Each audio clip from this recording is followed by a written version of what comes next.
You see, Trump's trade war has weakened the dollar. It has dropped in value. That helps China make a case for the yuan, and that is the first step in Beijing's plan, using currency swaps to expand its reach. That's the first part. The second front is debt. China is offering cheaper loans in the yuan. It is offering refinancing to existing creditors, so they can convert their debt from American dollars to the Chinese yuan. And how does it help? Well, China's interest rates are lower, so borrowing in the yuan means lower repayment, lower interest rates, so lower EMIs, basically.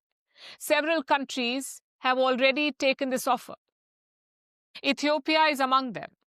Ethiopia had a $5.3 billion loan with China. They have converted this debt into yuan.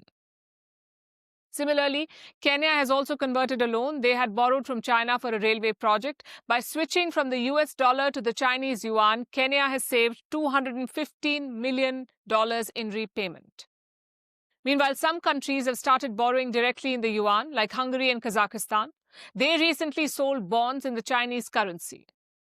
Sri Lanka has borrowed in the yuan for a highway project. The loan was for $500 million US dollars. But the debt is denominated in the yuan. Now, so far this year, governments and institutions have issued loans worth 68 billion yuan, which is about $9.5 billion US dollars. This amount has doubled from last year. Every deal like this one means less dependence on the dollar and a stronger role for the yuan.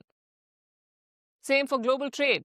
The yuan's role is rising there too in global trade. It accounts for 8.5% of all transactions now.